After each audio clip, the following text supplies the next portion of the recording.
Pues, pues buenos días, buenos días. Es un privilegio, una bendición poder estar otra vez conectados en línea con ustedes, queridos hermanos, allá en Tamaulipas. Y bueno, pudiera yo decir que es un momento triste por lo que acaba de ocurrir apenas hace unas 3 o 4 horas, pero sabemos que de una u otra manera Dios tiene respuesta para todo. La pérdida que acaba de sufrir mi esposa de su hermana nos hace solamente reflexionar una vez más acerca de la brevedad de la vida, y sobre todo nos hace pensar en todas y cada una de las situaciones que el ser humano tiene que enfrentar a lo largo de su vida, en cualquier situación o circunstancia. Las crisis, los problemas, las calamidades llegan en cualquier instante, y es indudable que cada uno de nosotros va a tener que enfrentarlas en todo momento. Y por eso me gustaría tocar el día de hoy ese tema: cómo enfrentar las crisis que llegan a nuestra vida. Y quiero empezar compartiendo esta historia. Ya la compartí el día de ayer en algunos lados, pero me encantó. Es una historia, es un autor anónimo, pero creo que la enseñanza es clara y tiene que ver con algo que voy a compartir tanto en una historia del Antiguo Testamento como del Nuevo. La historia se titula Quédate con tu tenedor. Había una mujer joven a la que le habían diagnosticado una enfermedad terminal y le habían dado 3 meses de vida. Así que mientras estaba poniendo sus cosas en orden, se puso en contacto con su ministro y le pidió que fuera a su casa para discutir ciertos aspectos de sus deseos finales. Ella le dijo qué canciones quería que se cantaran en el servicio, qué escrituras le gustaría leer y con qué atuendo quería ser enterrada. Todo estaba en orden y el ministro se estaba preparando para irse, cuando la joven de repente recordó algo muy importante para ella. «Hay una cosa más», dijo emocionada.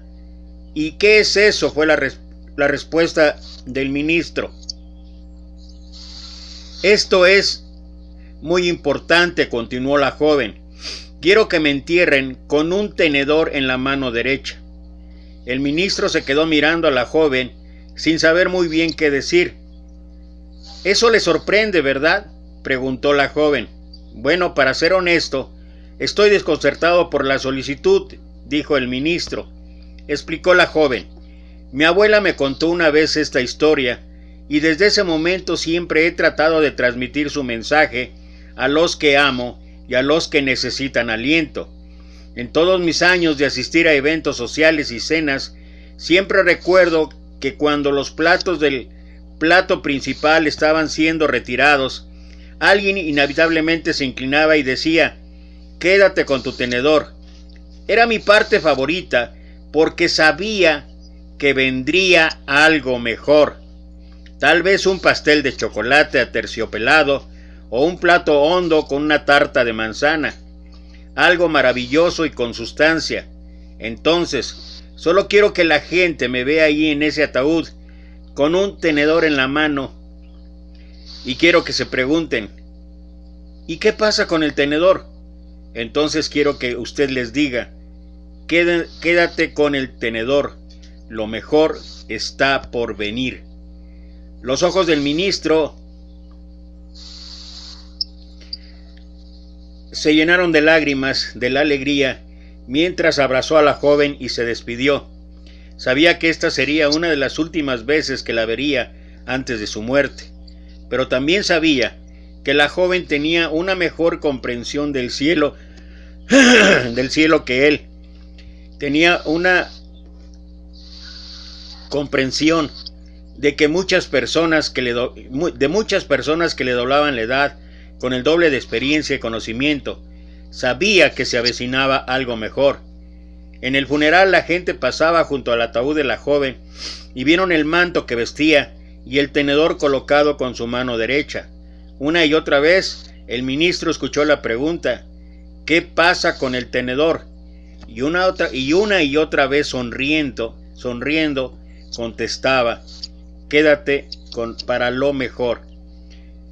Durante su mensaje el ministro le contó a la gente sobre la conversación que tuvo con la joven poco antes de su muerte. También les habló del tenedor y de lo que simbolizaba para ella.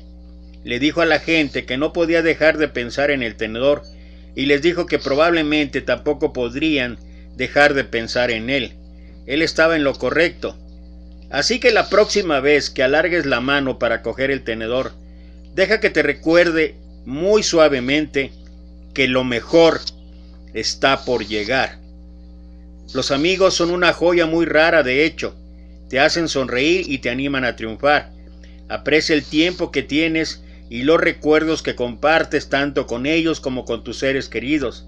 Ser amigo de alguien o familiar de alguien no es una oportunidad, sino una dulce responsabilidad.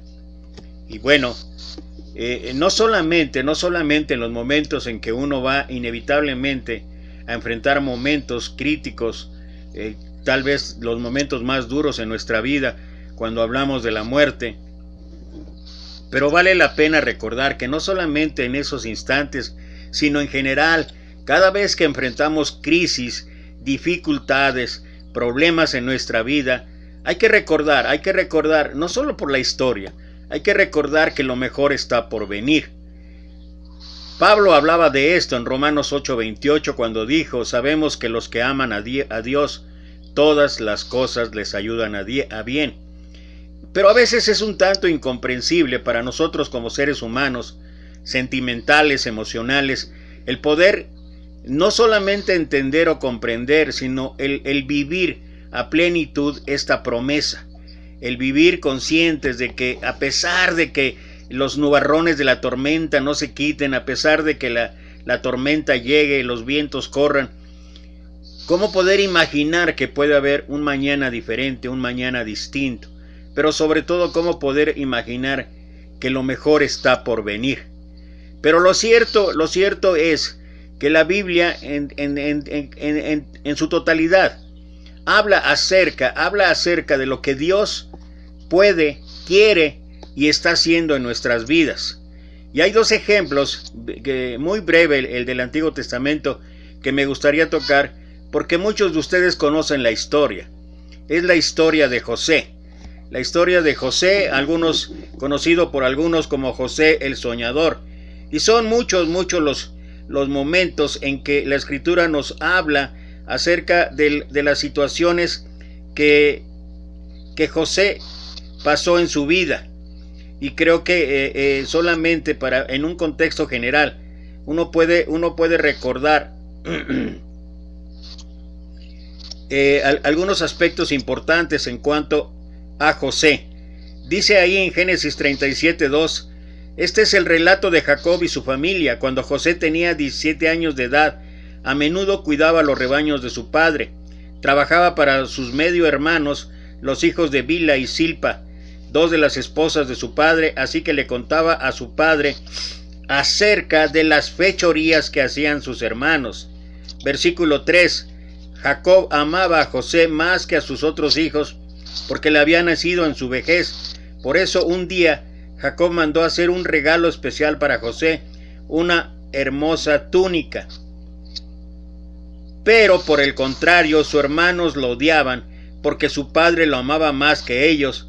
No dirigían ni una sola palabra amable de José. Una noche José tuvo un sueño, y cuando se lo contó a sus hermanos, lo odiaron más que nunca. Versículo 9: al poco tiempo Jesús tuvo otro sueño y de nuevo se lo contó a sus hermanos. Escuchen, tuve otro sueño, les dijo. El sol, la luna y 11 estrellas se inclinaban ante mí. Sin embargo, dice versículo 11, mientras los hermanos de José tenían celos de él, su padre estaba intrigado por el significado de sus sueños. Y voy a detener aquí la lectura porque son muchísimos versículos y muchísimas formas en que la Escritura narra de la vida de José. Pero quiero hacer especial énfasis porque a partir de esto y de estas situaciones que se presentaron inevitablemente, y no porque Josué fuera responsable de ellas, pero dada la situación, por un lado, la el amor que tenía por sobre los demás de parte de Jacob José, él tuvo que enfrentar el odio de sus hermanos. Y en primera instancia, cuando tuvieron la oportunidad, cuando José los fue a buscar ahí en un lugar, ellos quisieron en ese momento de alguna manera tomar venganza de todo lo que José había expresado y lo que había hecho, de tal manera que estaban a punto de matarlos, pero Rubén intervino y les dijo que no era necesario derramar sangre, que era suficiente con que lo echaran a una cisterna y ahí lo abandonaran. Y parece ser que esa es la única ocasión cuando José emite, pudiera uno decir, no precisamente queja, pero sí emite palabras de desesperación, porque dice allá por el capítulo 40, cuando tiene nuevamente José el encuentro con sus hermanos, dice ahí que ellos recordaban cómo es que José clamaba a ellos cuando estaba dentro de la cisterna, y ellos obviamente nunca hicieron caso. Pero después de eso vienen sucediendo los hechos de que es vendido como esclavo, es llevado a Egipto. La condición de José desde ese momento se puede decir que es una situación de crisis continua, pero también es una situación en que Jesús nos muestra que cómo es que el Señor estaba con él. Llega ya a Egipto y es colocado en la casa de Potifar, donde después de ver el comportamiento y la actitud de José, decide ponerlo ahí como su administrador, hasta que, como siempre, las mujeres, se le atraviesa la esposa de Potifar y quiere ahí tener relaciones con él, y él se niega. Y bueno, de alguna forma, ella a través de un hecho de que sale José corriendo y ella se queda con un pedazo de su túnica y después engaña y dice mentiras a su marido, y su marido mete a José en la cárcel. Y cuando menos se da cuenta, José está en la cárcel.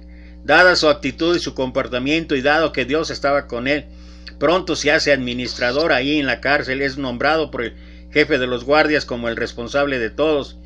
Y la vida de José parece transcurrir entre malas y buenas noticias.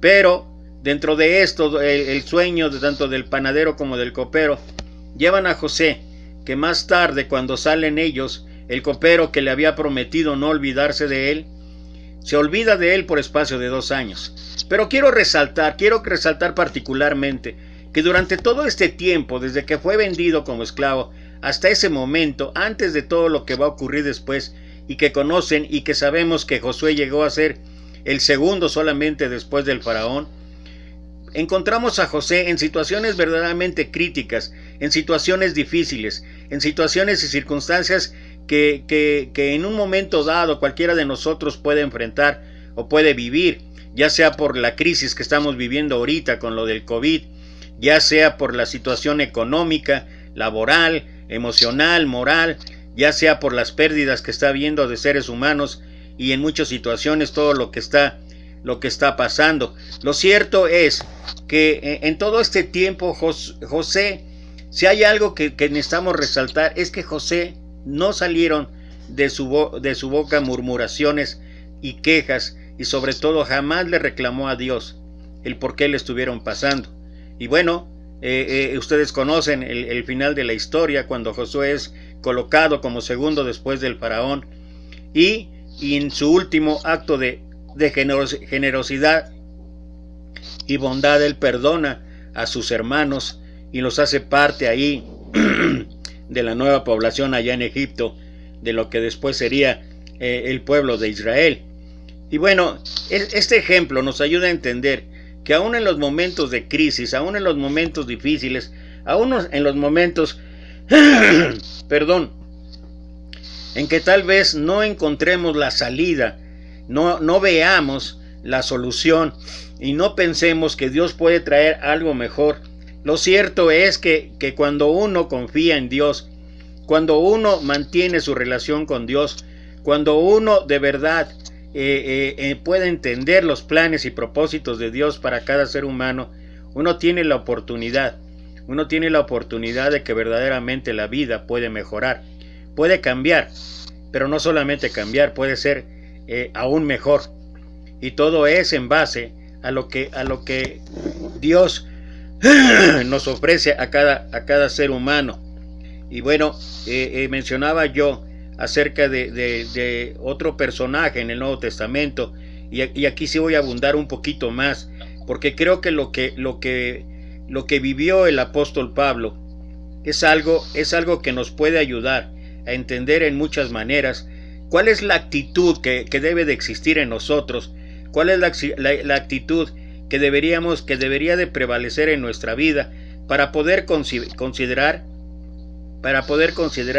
primero, cómo es que Dios obra y cómo es que Dios actúa aún en los momentos más difíciles. Y creo que Pablo es un gran ejemplo de esto, a través de su ministerio de más de 20 años, en una vida consagrada al Señor, viniendo de un pasado horrible para él, porque él mismo lo expresa. Yo estaba convencido de que servía al Señor, y cuando él se hizo como el principal actor de la persecución al cristianismo, él estaba seguro de que lo que estaba haciendo lo hacía para la honra y la gloria de Dios, y pronto se tuvo que dar cuenta que realmente él lo único que había estado siguiendo era religión. Y por eso él, antes de ir allá a Filipenses, por eso él escribe allá en el libro de Romanos, capítulo 14, versículos 7 y 8, algo que nos puede ayudar a cada uno de nosotros, a entender las circunstancias, las situaciones, la problemática, las crisis que llegan a nuestra vida, y de qué manera afrontarlas, de qué manera enfrentarlas, de qué manera salir airoso de todas esas pruebas. Dice Romanos capítulo 14, versículo 7 y 8, pues no vivimos para nosotros mismos, ni morimos para nosotros mismos. Si vivimos, es para honrar al Señor, y si morimos, es para honrar al Señor. Entonces, tanto si vivimos como si morimos, pertenecemos al Señor. Lo estoy leyendo en la nueva traducción viviente. Y esa es la razón. Cuando uno sabe que si vive para el Señor, y que si muere para el Señor, la perspectiva de la vida puede cambiar. ¿Y puede cambiar por qué? Porque solamente de esa forma o de esa manera nosotros podemos, ahora sí directamente, yendo ahí a Filipenses, nosotros podemos expresar como Pablo lo hizo en cuanto a la situación de su vida. Lo que estaba pasando Pablo no era agradable. Él estaba en la prisión, y desde la prisión fueron escritas algunas de las epístolas, algunas de las cartas más hermosas, no solamente como testimonio del poder del Espíritu Santo y de lo que Dios quería transmitir, sino en muchos sentidos habla de cómo Pablo también como ser humano, también con las debilidades, también con las situaciones que estaba pasando, cómo es que en todo esto Pablo encontraba una oportunidad para alabar y glorificar a Dios. Imagina nada más el cuadro. Pablo está en prisión, y en 4 capítulos y 104 versículos escribe el más completo tratado acerca del gozo cristiano. Esto es la carta a los Filipenses.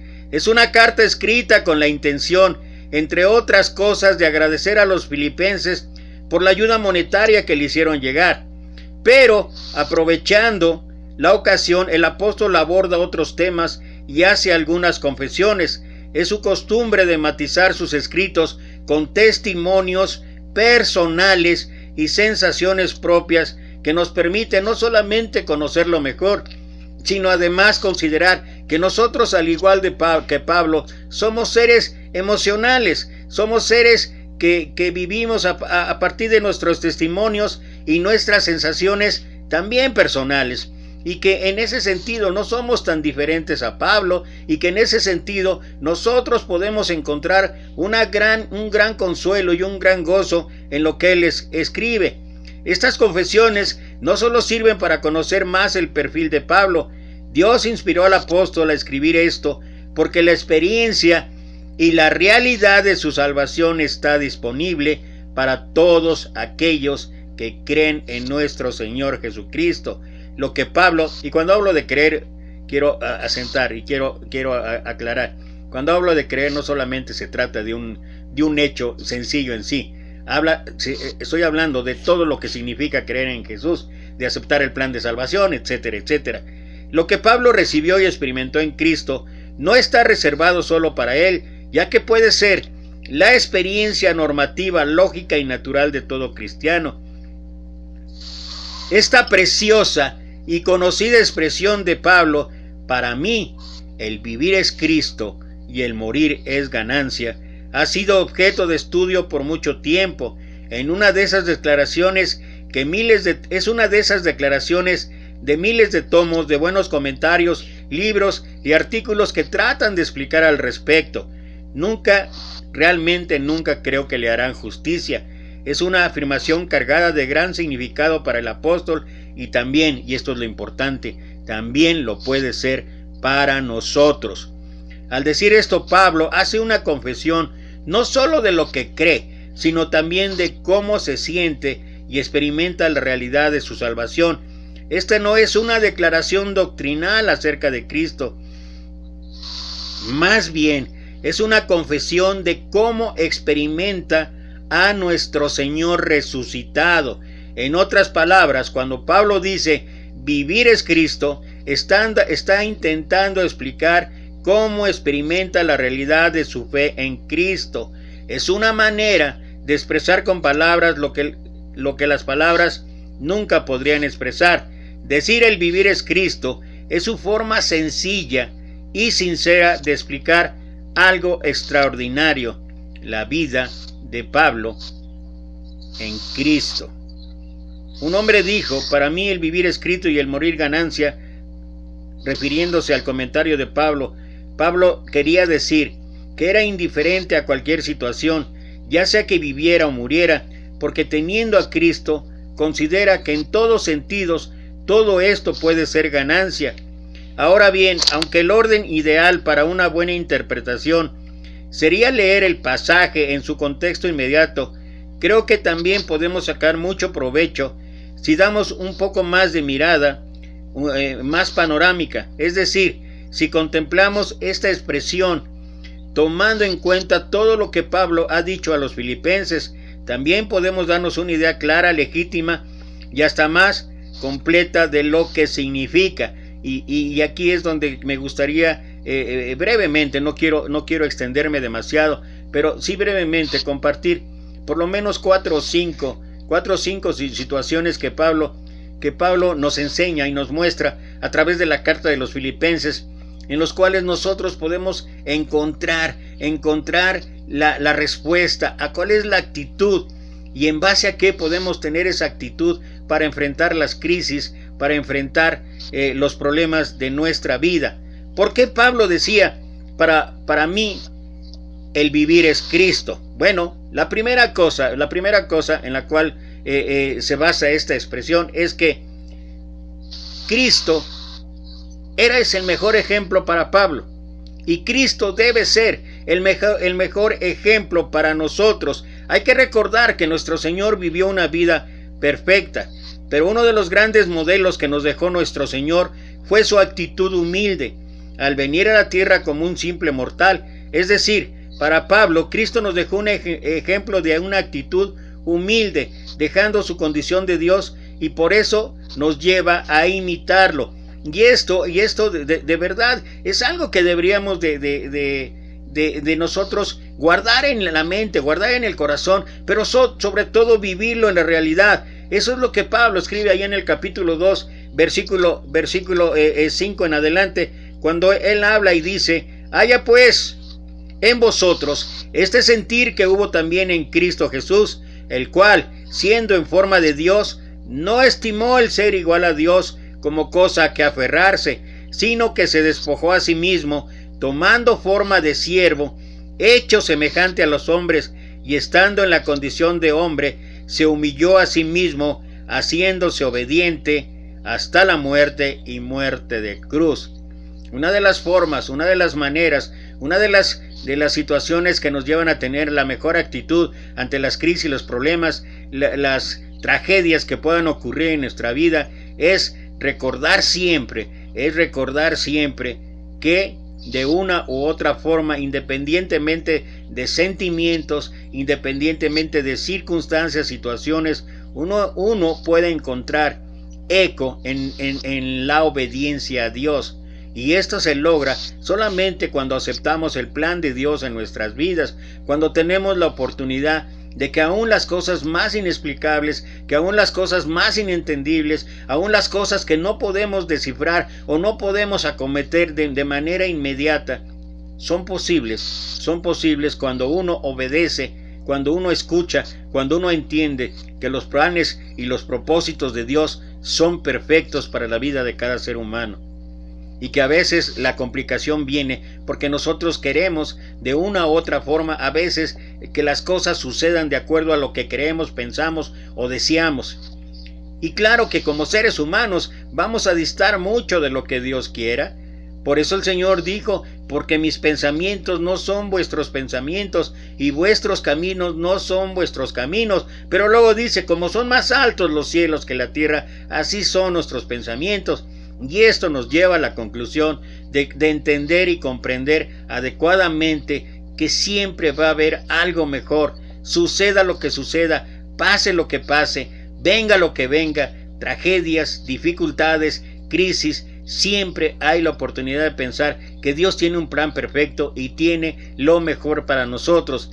Si somos humildes en aceptar eso, si continuamos en obediencia, imitando a nuestro Maestro, imitando a nuestro Señor Jesucristo, con todo lo que ya habló Pablo del capítulo 2, versículos 5 al 8, de verdad entonces nuestra actitud podrá ser totalmente diferente. La segunda cosa por la cual el apóstol podía decir: para mí el vivir es Cristo y el morir es ganancia, es que Cristo, no solamente para Pablo, sino para cada uno de nosotros, debe ser nuestro máximo tesoro aquí en la tierra. Comentaba yo con mi esposa acerca de un pensamiento que subió una de mis hijas. Subió una imagen de ella y decía: hoy con Dios, mañana con Dios y siempre con Dios. Y esa es la única manera, manera de verdad de acometer todas las crisis, todas las dificultades, todas las situaciones que inevitablemente van a llegar, porque a veces sin buscarlo van a llegar.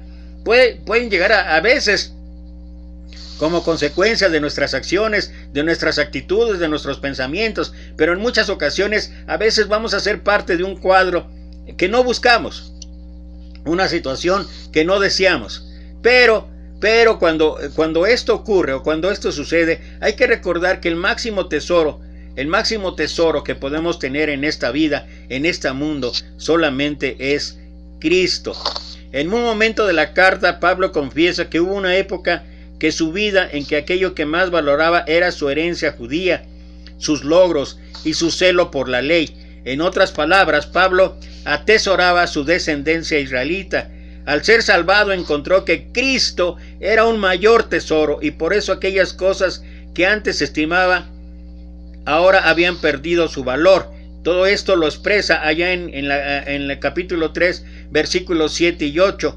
Pero todo lo que para mí era ganancia lo he estimado como pérdida por amor de Cristo, y aún más, yo estimo como pérdida todas las cosas en vista del incomparable valor de conocer a Cristo Jesús. Yo recuerdo que en muchas ocasiones había una hermana y no me gustaba a veces de principio el comentario que hacía o decía, se me hacía un tanto tal vez hasta despectivo, pero la realidad es que no podía comprender en ese instante la esencia de lo que está hablando aquí Pablo en cuanto a lo que él estimaba como pérdida. Esta hermana decía siempre: qué difícil es ser cristiano. Y sí es difícil porque uno tiene que enfrentar situaciones que no enfrentaría de manera común cuando no lo es. Pero dice: qué difícil es ser cristiano, pero es más difícil no serlo. ¿Y sabes por qué? Porque cuando uno es cristiano, cuando uno tiene a Cristo en su vida, cuando uno puede atesorar como el mayor regalo, como el mayor tesoro en su vida a Cristo, la vida tiene otro sentido. Pero también para Pablo, Cristo era su meta, y también lo tendría que ser para nosotros. Pablo había evaluado el valor de las cosas y vio que Cristo es incomparable, e infinitamente superior a cualquier cosa que uno pueda obtener o experimentar aquí en la tierra. Es por eso que Pablo hizo de Cristo la meta de su vida. Atesorarlo, amarlo, tenerlo como lo más preciado era lo que él procuraba. Su Señor, y también nuestro Señor, era la medalla que él perseguía, que nosotros podemos perseguir, el premio que su corazón buscaba. Él lo expresa ahí en el versículo 8 del capítulo 3, y aún más, yo estimo como pérdida todas las cosas en vista del incomparable valor de conocer a Cristo Jesús, mi Señor, por quien lo he perdido todo y lo considero como basura a fin de ganar a Cristo. Ese es el mayor tesoro. Esa debe ser nuestra meta. Esa debe ser nuestro objetivo. Y cuando nosotros, como el Señor mismo lo expresó, mas buscad primeramente el reino de Dios y su justicia, y luego dice el Señor, y todas las cosas vendrán por añadidura. Otra de las cosas por las cuales Pablo consideraba, para mí el vivir es Cristo y el morir es ganancia, es que nuestro Señor Jesucristo era la justicia de Pablo. Ya mencioné que el mismo Señor dijo que buscáramos su reino y su justicia, porque la justicia de Dios es una justicia totalmente diferente a la que hacemos nosotros los seres humanos. Pablo enseñaba, predicaba y defendió que la salvación solamente es un regalo de la gracia de Dios. La salvación es eso, la gracia de Dios. A causa de la gracia vienen las obras, pero muchos de nosotros queremos primero hacer las obras y luego ganarnos la gracia. Y a pesar de haber entrado al reino de Dios, de entrar por la puerta angosta, seguimos pensando que son nuestras obras los que nos van a llevar a tener una aceptación delante de Dios, cuando lo que en realidad es un tanto inequívoco o erróneo. ¿Por qué? Porque las mismas obras buenas que puede haber en nuestra vida son hechas por Dios. Es lo que dice Pablo en la carta a los Efesios capítulo 2 versículo 10, porque somos hechura suya, creados en Cristo Jesús, y nota, para buenas obras. Y luego dice, las cuales preparó Dios de antemano para que anduviésemos en ellas. Así es que no tenemos de qué gloriarnos, no tenemos de qué presumir, no tenemos de qué hablar, no tenemos de qué ensalzar acerca de lo bueno que pueda haber o que podamos hacer en nuestra vida, porque todo eso viene de Dios y todo eso nace de la gracia de Dios.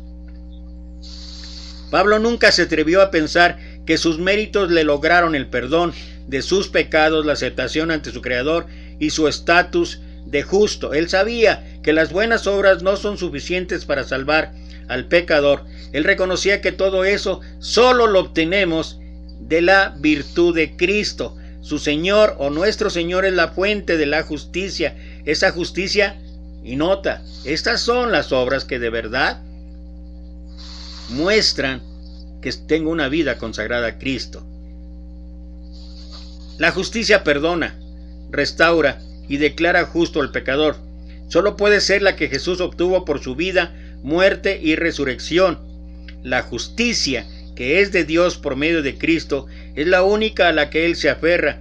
Cristo es y debe ser para nosotros nuestra justicia. Dice ahí en el capítulo 3 de Filipenses, versículo 9, y ser hallado en Él, no teniendo mi propia justicia, que es por la ley, sino la que es por la fe de Cristo, la justicia que es de Dios por la fe. Y bueno, finalmente, ya con esto quiero terminar. Estamos hablando de las formas y las razones por las cuales Pablo expresaba, para mí el vivir es Cristo y el morir es ganancia, y que este pensamiento lo podemos hacer nuestro cada uno de nosotros, es que Cristo es nuestra esperanza. Era la esperanza de Pablo y puede ser nuestra esperanza, o más bien diría, debe ser nuestra esperanza. Y cuando Cristo es nuestra esperanza, entonces podemos acometer, podemos enfrentar, podemos realmente salir vencedores de todas esas crisis, de todas esas dificultades, de todas esas tragedias que llegan a menudo a nuestra vida. Pablo sabía que somos extranjeros en este mundo y que el cielo es nuestro hogar. Desde ese lugar Cristo nuestro Señor volverá por su pueblo. Eso fue lo que dijeron los ángeles a los discípulos cuando Cristo fue llevado en las nubes frente a ellos, lo que narra ahí Hechos capítulo 1, versículo 11. El Señor volverá por su iglesia y Pablo espera con ansias ese día. Él volverá para consumar la redención de su pueblo y dar paso a una eternidad con él. Cristo era la esperanza de Pablo y Cristo debe ser nuestra esperanza. Por eso Filipenses 3:20 dice: mas nuestra ciudadanía está en los cielos, de donde también esperamos al Salvador, al Señor Jesucristo. Y con todo esto solamente termino entendiendo esos puntos que acabamos de ver, de considerar que cuando esto lo hacemos una realidad en nuestra vida, entonces, y luego entonces, en cualquier situación, en cualquier circunstancia, en cualquier momento, y me voy a permitir esto último que quiero ya compartir, leerlo por lo menos en 2 o 3 versiones, lo que Pablo habla ahí en el capítulo 4. Estamos hablando acerca de, o tratando de encontrar eco en el libro de Filipenses, y lo que